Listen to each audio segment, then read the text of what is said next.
Rediyon dandiaka wabi sabab biya Urinuf deresi menuf dagaisi Allah ya Rabbi khiyya kabajamtoota fi dhaggeeffattoota hordoftoota raadiyoo daandiyaa kan kaaba kibbaan bahaadhaan biyya keessa biyya alatti argamtan hawaasa keenyaa qaqqaalii egaa qophiin keenyaa guyyaa wiixataa qophii keenya guyyaa har'aa keessatti haala wayitaawaa fi akkasumas sochii taasifamaa jiru irraa keessummaa isinii qabannee dhiyaannee jira. Egaa mata dureen guyyaa har'aa irratti keessummaa isiniif qabannee dhiyaanne hawaasni keenya qeef qabeenya isaarraa shiira diinatiin buqqa'ee inni kaan gammoojjii Baalee keessatti beelan gaaga'amaa jira.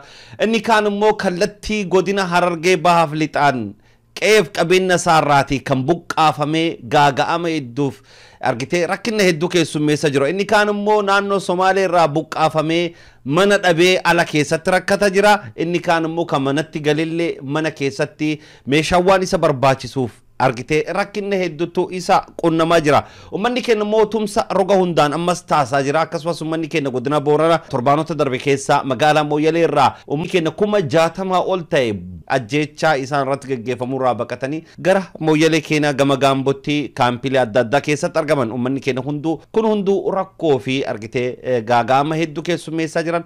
Uummanni keenya kun immoo nu malee waan qabu jechuudhaan uummanni keenya biyya keessa biyya alatti sochii cimaa taasaa jira. Egaa warroottan sochii cimaa taasaa jiran keessaa ammoo tibba kana waan haarattu as gabbahe siiqqee International Oromo Women's jechuudhaan mata duree kanaadhaan shamarreen keenya biyyoota alaa keessatti jiran walitti qabamanii uummata kanaaf nuttu jira jechuudhaan tumsa adda addaa taasaa jiran argaa jirra. Gama social media kanaan odeeffannoo kana argaa jirra. Waan kanarraa ammoo warroottan bal'inaan quba qaban irraa egaa keessummaa qabannee isanii dhiyaannee jirra. Keessummaan keenya adde Najaat Hamzaati. Maarree gahardaa turtii raadiyoo daandiyaa wajjin taasisuudhaaf toora gubbatti argamti. Mee waan kanarraa bal'inaan isii gaafatuuf jirra. Hamma xumura qophii keenyatti nu faana bu'aan affeerra kenna. Adde Najaat, assalaamu alaykum wa rahmatullahi wa barakatuh. Wa alaykum salaam. Akkam nageenyi badhaadha fayyaa?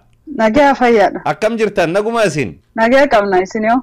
Nagaa alhamdulillah baga jiraattanii. Egaa waan dansaa dhagahaa jirra. Egaa uummata keenya kana buqqa'ee akkasumas beelaan kallattii adda addaan gaaga'amaa jiruudha fi siiqqee international jechuudhaan argitee International Oromo Women's jechuudhaan hojiitti akkasiin seenaa jirtan argaa jirra.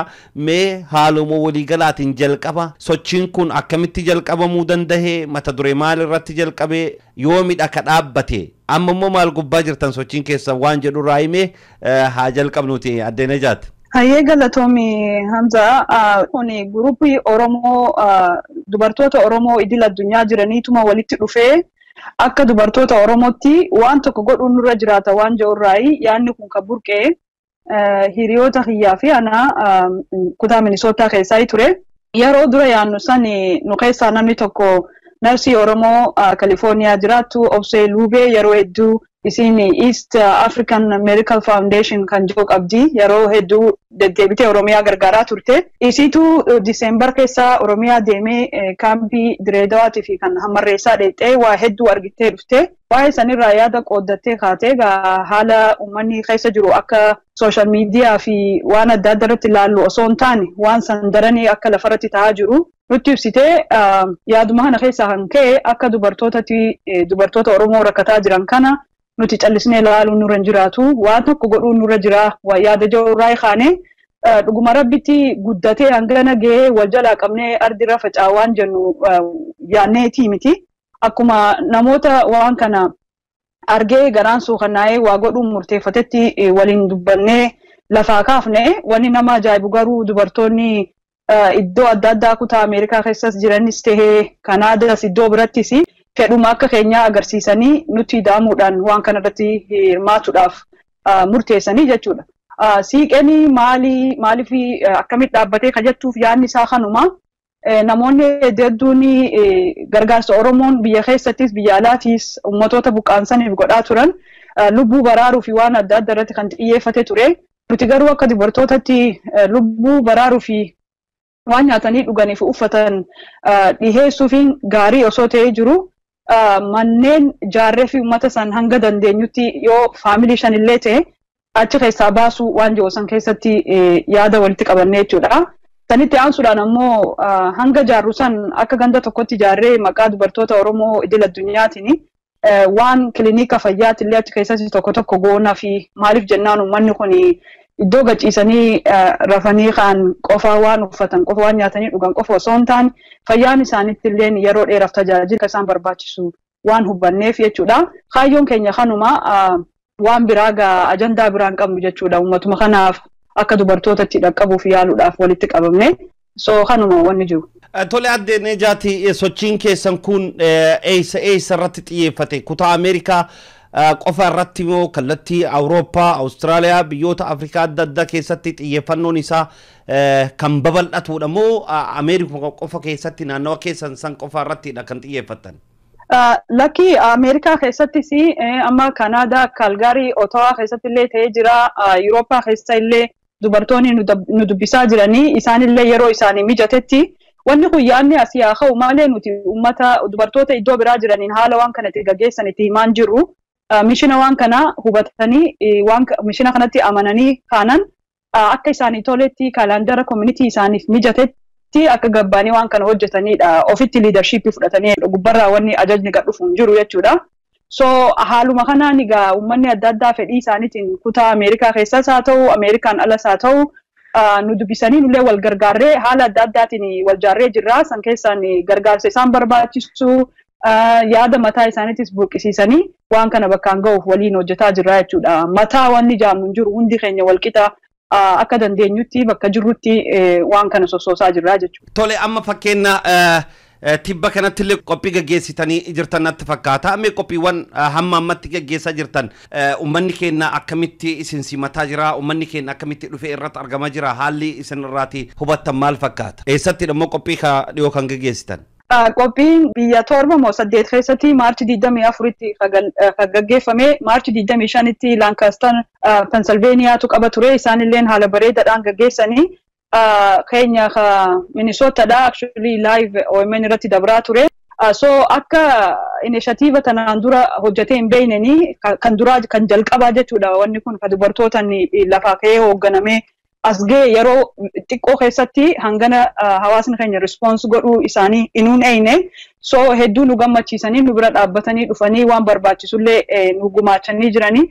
Ammallee wanni hawaasa keessaa dhageenyu wanni kun akka jajjabeeffamuu qabuu fi dubartiin Oromoo jaaramtee wantoota biraa irratti illee haala kanaan hirmaattee akka uummata keenyas ta'e qabsoo Oromoottis fuuldura butuu dandeenyudha. Yaada nama jajjabeessutu burqaa jira hawaasa keessaa jechuudha. Egaa hedduu galatoomi Nejaat mee egaa mata duree kan egaa gas kaafnee qabsoo uummanni Oromoo gaggeessaa jiru kana keessatti shoorri shamarraani akkaan guddaadha, aarsaa guddaadha shamarraanni keenya kakafalaa jiran. Waa'ee kanarraati mee tokko lama kaasuun barbaachisaadha natti fakkaata. Keessattuu amma shamarraan keenyaa haawwan kana gara mooyyalee irraa buqqaan parsantiin 85 dhaqqabu ijoollee xixiqqoo fi shamarraanidha, haawwanidha. Akkasumas kallattii godina Harargeetiin illee haa ta'u gama Baaleen illee haa ta'u uummanni keenya buqqa'ee dararamaa jiru rakkoo hedduu argaa jiru gama shamarraanitiidhaan. Mee miidhama shamarraanii kanaadhaa fi shamarraanni keenya bakkuma hunda jiranii fi hubannoo bal'aa qabaatanii uummanni keenya yeroo hedduu xiyyeeffannoon ka kennamu waan akkasii irratti fuulduratti baheellee ka dubbatu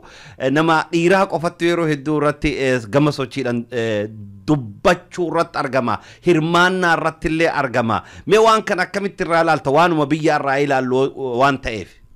Hoggansi dubartoonni waan adda addaa irratti hirmaachuudhaa hafanii beekanii yeroo hunda dubbii tana numan deebisa. Wanni nuti ilaa irraa godhuu baanne garuu fuulduratti baanee hawaasa keenyas ta'ee hawaasa biyya ambaa biyya alaa kanas jiran irratti iyyannee mul'annu yeroo hedduu leadershipiin gara ummatoota dhiiratii fi maaliin deema. Haa ta'u garuu gama saniin hirrina guddaadha kan safar goone uummatatti jechuudha. Maaliif jennaan addunyaa tanarratti yoo dubartiin gabbaatee iyyitee yoo dubartiin gabbaatee waan takka irratti xiyyeeffatte addunyaan illee irra gurra kannitiif jeetiin amanaa jechuudha. Akkuma lolaa fi wanni adda addaa buqqa'insillee hoguu hawaasa tokko keessatti ga'e ka Oromoos ta'e iddoo biratti miidhamni gurguddaan dubartii warra qaaman irruu ta'an manguddoo fi ijoollee keessattuu dubartii fi ijoollee jechuudha. So kanaaf itti gaafatamni guddaan kan jibu dubartii Oromoo gubbarratti. Yoo ammoo dubartiin Oromoo ijaaramtee hin jiraanne wanni goonu hin jiru jechuudha. Kophaa keenya boonyee gaddinee maal jenneetuma usnaa wanni nuti goonu hin jiru jechuudha. Garuu yoo haala kanaan ijaaramnee haala adda addaatiin bakka jirutti ijaaramnee waan uummata keenya irratti ga'u jiru keessafuu dubartoota irratti ga'u jiru hara fuula addunyaatti dhiyeessuudhaaf nuutu irra dhageettii qabaa nu ilaallatallee jechuudha. So amma wanni kun kaduraa haa ta'u malee fuuldura waan kana itti jabeessinee haala adda addaatiin argitee xinqii fi darara uummata keenya irra ga'utti jiru keessafuu dubartoota fi ijoollee irra ga'utti jiru kan fuula addunyaa duraan dhaabannee gargaarsa xixiqqoo hawaasa keenya keessaa amma funaanaa jiru osoo hin taane akka sadarkaa addunyaatti dubbiin teenya akka fuula qabattu irratti hojjechuu barbaannaa jechuudha. So kana hunda goruudhaaf ammoo takka jaaniitti lama jaanii dura kana lafaa kaafne garuu asitti dhaabbataan deemu jechuudha haala amma jiru yoo ilaalte. Tole hedduu galatoomi Najaat egaa ammallee wanni nu irra deddeebinee yeroo kamuu dhaammannu aarsan dubartoonni keenya keessattuu biyya keessatti illee kaffalaa jiran waan akkaan guddaati qabsuma uummata Oromoo kana keessatti kaleessarraa kaasee shamarran qooda guddaa qaban haawwan keenya qooda guddaa qaban kallattii miidhamaatiin illee barattoonni argitee gama shamarraniitiin warri argitee miidhaan guddaan irratti dhaqqabaa jiru mootummaa abbaa irree kanaadhaan kallattii adda addaatiin shamarran irrattidha. Kanaaf shamarran keenya biyyoota alaa keessatti haamijjeta keessatti argamu gahee guddaa taphachuu isinirraa eegama jenneen illee asumaan dhaamsa dhaamataa eegamee haaluma waliigalaatiin sochiin biyya keenya keessatti jiru atilleen itti dhiheennadhaan hordofaa jirta. Mee haala amma qabatama biyyattiin keenya keessa jirtu kana keessatti uummanni Oromoo qabsoo hadhaa geggeessaa jira. Yeroo ammaa kanatti immoo egaa sochiin muummicha ministeeraa filamuudhaaf deemaa jiru atilleen argaa jirta. Muummicha ministeeraa malee biyyattiin jirti. Akka shamarree Oromoo tokkotti gulantaa qabsoon uummanni keenya irra dhaqqabe kan akkasumas state of emergency jedhanii uummata keenya irra labsan kana mee maaltu sitti dhagahama maal hubataa jirta maal xiinxalaa jirta? Akka namatti ilaala'anii uummanni Oromoo ammata 3-4 dabran kana waan barbaadan sirriitti bareechanii beekanii qabsoo isaanii itti fufaa jiranii kana hundaa'u haala gaariidhaan deemtu jira lafarratti. Garuu diyaasporaa gubbaa inni jiru waan gaarii ta'ee osoo jiru wanni tokko tokko ammoo sirreeffamuu barbaachisa. Kana ogguun jiru qabsoon Oromoodhaa amma yeroo amtanaa kanatti yeroo garee wal filanii wal xaxanii argitee tarkaanfii wal dhoorgan osoo hin taane xaxama duraan jiru ciccirree fuulduratti baanee uummata keenya kan wal qixxummaadhaan tokkummaadhaan ejjetee lolaa jiru saniif irree ta'uu dandeenyu yeroon tuni jechuudha.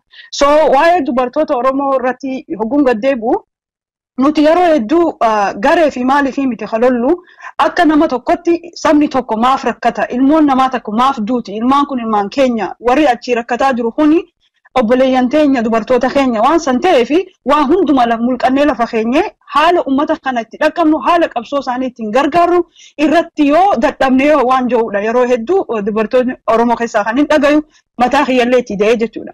So kana ogguun jiru leadershipii wal foohanii irratti wal xaxanii tarkaanfii wal dhoorgan biyya keessa biyya ala silaa lafa keenya waan biyya keessaa jirus haala adda addaatiin deeggaruudhaan haala kunis xaxama kana lafa kaa'ee fuuldura tarkaanfachuu danda'uun barbaachisaadha. State of emergency illeen haaluma kana calaqqisiisa. Maaliif jennaani sabni silaa walqixaan keessaa alaan walqixaatee iyyee wanni kun deebisanii nutti labsan ture maaliif Tigreeni tuffii Oromoof qabdu keessa ta'e kun osoo waan kana hin gootanii osoo addunyaan laaltee agartuu osoo argitee warri paarlaamaatti illee xiqqoo diddaa agarsiisanii jiraniiti ka uummata keenya irratti labsanii kun ammaan tana ka gallakkisanillee hidhaa jiranii ijoolleellee ganda keessaa guuraa jiranii wanni jijjiirame tokko hin jiru jechuudha. Ka Piraayim Ministeerii yoo deebisnee ilaalle dhugaadha san Oromoon hoggansa sadarkaa sanitti argatu waan gaariidha. Garuu sun ammoo sirna hin jijjiiru. Kan nuti lolaanii jirru sirna malee kursii jijjiiruu miti. So sirni hangam jijjiiraminitti jijjiirama hangam takkaatu lafa bu'ee uummata Oromoof deebii isaan gaafii isaan gaafataniif deebii taa'aa kan jiru gaafii natti ta'a yeroodhaan jechuudha. Haa ta'uti garuu sanillee numa eena waa dhaburra yoo tokko maqaa Oromootiin achirra taa'ee xiqqoolee taatu argitee irruma jira jenneeti malee jechuudha. So ka buqqaamuu qabu sirna. Kaloluun jirus sirna, ilmaan keenya fixaa jirus sirna, sirni sun lafarraa buqqa'uu qabu. Gizee san qofa transformationni politika, ekonomikii kan hundaatu argamuu kan danda'u uummata keenya fi jechuudha. So haala kanatti ilaala transformational leadership jechuun wal xaxuu osoo hin taane kan dandeettii qabu dandeessisaatiin ol baafnee ol buqqisiisnee akka sabaaf waan gaarii hojjetee saba kanarraa rakkina yeroo irraa gabaabsuudha. An akka yaadutti jechuudha. kanuma gaa'ii rabbi nu agargaaru kaafetti. Ayyee aamin egaa mee akka shamarree tokkotti illee mee waan takka si gaafadha waan kanatti dhiheenyadhaan illee hordofaa turte yeroo Geetaachoo Raddaa hojiidhaan Aljaziiraa irratti illee mormii gaggeessitan illee uummanni keenya illee hedduun dhaga'ee jira quba qaba yeroo ammaa kanatti egaa Oppidiyoon taayitan muummicha ministeeraa nuuf malee jechuudhaan duula jabaa gaggeessaa jiranii duula jabaa argaa jirra TPLF immoo kennaan jirtu didaa jirti Geetaachoo Raddaan dhiyoo kana gara Jarman kanallee fullaa'ee argitee hedduu afaan Tigreedhaan dhaadataa ture argitee bakka kana akka isaan kennuun barbaanne abbaa barbaadan hidhanii abbaa barbaadan ajjeesanii abbaa barbaadan biyyaa baasanii taayitaa olaantummaa isaanii kabajsiisuu akka qaban akkasumas kallattii abbaa Itsaayee faalleen argitanii olaantummaa isaanii kan kennu akka hin barbaanne argisiisaa jiran fakkeenya muummichi ministeera haa ta'uuti Oppidiyoon jette wixinfatteeti haa qabattu haa jennuuti garuu bakka biraa osoo hin qabatin bakka waraanaa taatu bakka amma kutaa deennetti ka Geetaachoo Asaffaa qabatanii biyyattiin gaagaa jiran ka ilmaan Oromootiin adamsaa hidhaa jiran hoggantoota Oppidiyoo hedduu ka hidhaa jiran quba qabda Taayyee Faallee ka hidhaa jiran bakka kanatti muummichi ministeera tokko fuudhanii Dr. Abiyyi woo bakka san ka jijjiiramni uummata Oromoof dhufu jira Oppidiyoon amma haala amma kan keessatti amma isiniin kennu jettee TPLFin dhorkatte maal ta'uuf jirti mee maal argita waan kanarraa mee maal hubatta Najaati Ani akka dubartii Oromoo takkatti ani Oppidiyoo waan haalli isaan itti ijaaramanii fi waan irratti ijaaramanii as gahan waan na dogongorsiisuu miti eenyu akka isaan ta'an hin beeku. Haa ta'u garuu Oppidiyoo keessas uummanni argitee xiqqollee taatu quuqama lammiitis tahee maybe achi keessa galaniitis jijjiirama fiduuf yaalanis ni jiran. Suni ilmaan Oromoo achi keessa ka jiru jechuudha. Kan sabaaf xiqqoo quuqama qabu. Haa ta'u ammoo akkuma reefu jee gruppiin tokko sirna lafatti hidhatee uummata cunqursaa jiru keessatti jijjiirama fiduu kan dandeessu maybe sirna sanirraa buqqaanii gaafa amma carraa yeroo hedduu uummanni Oromoo carraa kanneef amata dabre kana keessa jechuudha. Carraa uummanni Oromoo kanneefi gara ofitti isaan maxxansuu barbaade san itti fayyadamuu hin barbaanne jechuudha. Of sodaataniitti ofitti amanuu dhabanii gara diinaa goranii jechuudha. Amma gaafa state of emergency isaan silaa gara uummata isaanii goranii hin labsinu nu mormina jaanii yoo silaa gara uummata isaanii goranii didan ta'e uummanni guutumaa guututti isaan duuba akka dhaabbatu jechuudha. Namni ammoo uummata hangana ga'u qabu silaa waan sodaatu hin qabu ture. Haa ta'u garuu sanii miti wanni ta'ee jechuudha. So hedduu nama dhiba dubbiin isaaniiti. Taayitaa Prime Ministerummaa argachuun akkuma siin jee duraanis waan gaarii garuu sun deebii uummata Oromootiif ta'uu hin danda'u. Uummanni Oromoo kan mormaa jiru sirna arrallee barullee jechuudha. Sirni kun argitee utubaa paawaraa kan ta'e ka biyya san irra jiran guutumaa guututti TPLFitu harkaa qabaa jechuudha. Hanga suni hin jiginitti abbaan fedhe kursii san irra dhufee taa'ee isaanillee akkanuma jechaa dhaadataa jiranii waan akka garaagarummaa hin fidu. Garaagarummaa poolisii hin fidu. Garaagarummaa kabajaa konstituushinummaa waraqarra jiru sanillee hin fidu. Garaagarummaa human rights isaan ganamaa galgala abbiis godhaa jiran kana hin fidu. So jijjiirama wanni jedhuun natti ani gaafidha. Jijjiirama jechuun maal jechuudha? Bizuma duraanitu jechuudha sii galee. So haala kanatti ilaala waan gaarii yoon Oromoon achirra baate akkuma jee garuu akka simboliitti waan symbolic leadership dha malee it's not true. Ka dhugaatii miti silaa ka dhugaate argitee Taayyee Danda'a dhugaa waan dubbateef hin hidhamu ture. Silaa paawara qabaatanii hooggantoonni amma ilaa hanga magaalaa xixiqqoo keessaa maxxaramaa jiran hin tuqaman ture jechuudha. Paawara harkaan qaban ibin naannoo Oromiyaa keessattuu. So namni naannoo bulchaa jirullee to'atuu hin dandeenye akkamiin ol ba'ee biyya to'ataan sun gaafii biraati. So an haala kanatti ilaalaa jechuudha. Tole hedduu galatoomii egaa addeena jaat turtii raadiyoo daandii haqaa wajjiidhaan turtii gabaabduu taasifte kana keessatti egaa waa'ee siiqee international Oromoo womensi kanallee irraati argitee waan dansaa nuu dhaamte waan dansaa uummata keenyaafillee argitee ibsitee uummanni keenyallee argitee waan dansaa isin hojjetaa jirtan kanaaf hedduu isin galatoonfataa jira bakkuma hundaati akka hubataa jirrutti hojii akkaan boonsati hojiin kun argitee cimee akka itti fufuunullee bakkoota hundatti argitee dhaamsa keenya asumaan dabarfannaa. Egaa akkuma waliigalaatiin qabsoon uummata Oromoo kun gara gulantaa bilisummaatti ce'ee gara bilisummaa argitee ummanni keenya hawaa turee fi akkasumas aarsaa guddaa kafalaa tureef abbootiin keenya waan guddaa argitee aarsaa kafalaa turan ilmaanummaan teennatu argitee dargaggeeyyiin qeerroon aarsaa guddaa kafalaa turan qabsoo karaa nagaa kanaadhaan argitee amma biyya keessatti ummanni keenya ammallee qeerroon qabsoo hadhaa gaggeessaa jirti. Egaa haaluma waliigalaatiin ummata keenya biyya keessaaf biyya alaa jiruuf karoga hundaan nu dhaga'uuf kallattii bilisummaatti tarkaanfatuudha fi egaa bilisummaa kan fixxee mataa itti hidhuuf gudunfaatti gochuuf akka shamarree Oromoo tokkotti intala Oromoo tokkotti dhaamsi adda barfattu nama Oromoo kutaa hooggansaa jaarsa biyyaa dargaggeessa biyyaan deemu qeerroo haa ta'u warroottan itti gaafatamtoota community biyyoota alaa keessatti jirtanaa taatu warroota bakkuma hundaa waan Oromoo nuquudha jedhanii dubbataniif maal dhaamtafate? Wanni nan dhaamuu fi wal dhagaya wal jaaladhaa wal kabaja argitee yeruma hundattu yoo wal kamatanillee diina biratti waliin kamatina gabbaatanii waliin kamatina namni guutumaa guututti wal ta'u hin jiru maatii takka keessattillee namni yaada adda addaa qaba Oromoo hangana gayuu miti jechuudha. So dhimmi keenya maali dantaan keenya maali ummanni keenya maal keessa jirra Oromiyaan yeroo ammaan tana maal keessa jirti waan saniif ammoo maaltu nu barbaachisa tokkoon keenya jennee teenyee yoo wal gaafanne of gaafanne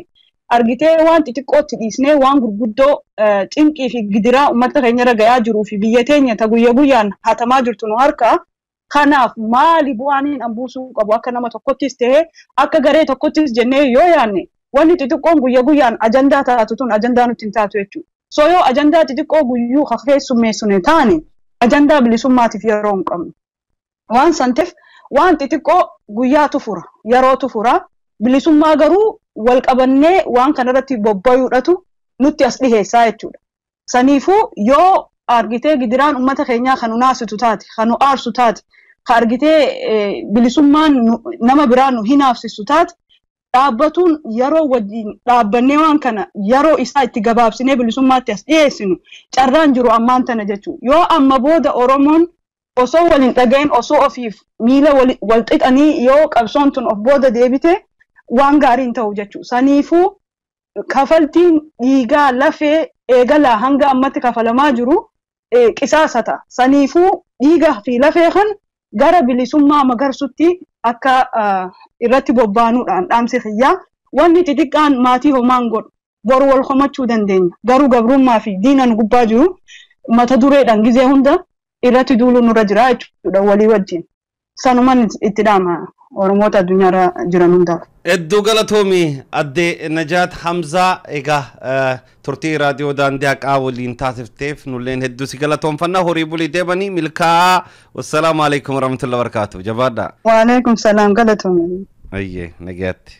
Reediyoon daandii haqaa wabii sabaaf biyyaa umurii nuuf dheeresi. Menuf dagaisi Allah ya Rabbi khiyya